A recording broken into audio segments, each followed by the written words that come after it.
Hi friends, happy morning. Welcome to all channel friends. Friends, நான் இன்னைக்கு broccoli எடுத்து வச்சுருக்கேன்.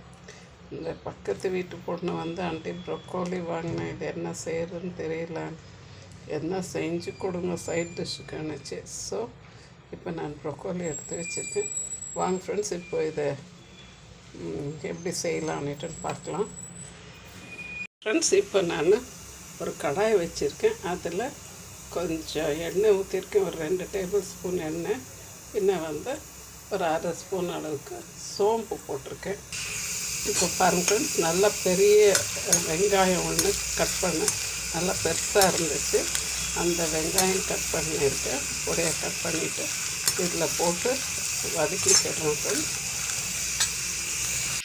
பாருங்க ஃப்ரெண்ட்ஸ், இப்போ நான் ஒரு 1/4 ஸ்பூன் அளவுக்கு இஞ்சி பூண்டு பேஸ்ட் போட்டுக்கிறேன். இதில் சேம் டைம் பார்த்திங்கனாக்கா நான் கொஞ்சம் மிளகாத்தூள், மஞ்சத்தூள், உப்பு, தனியாத்தூள் எடுத்து வச்சுருக்கேன்.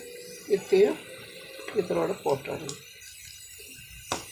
இப்போ எல்லா மசாலாவும் இந்த எண்ணெயிலே கொஞ்சம் பொரிஞ்சு வரட்டும்.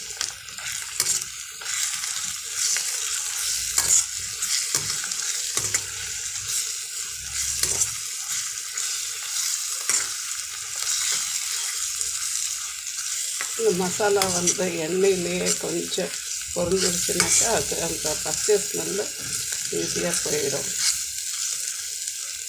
இப்போ நான் இதுக்கு ஒரு தக்காளி கட் பண்ணி வச்சுருக்கேன், ஒரு 2 தக்காளி கட் பண்ணேன். அந்த தக்காளியும் இதோடு சேர்த்துடணும். இப்போ பாருங்கள் ஃப்ரெண்ட்ஸ், நான் நல்லா 2 தக்காளி கட் பண்ணியிருந்தேன், அப்படியே இதோட சேர்த்துடணும்.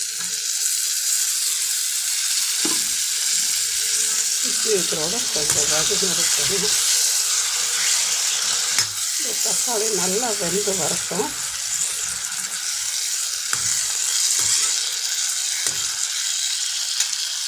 இப்போ பாருங்கள், ஒரு பச்சை மிளகாய் நான் இப்படி உடச்சி போட்டுக்கிட்டேன்.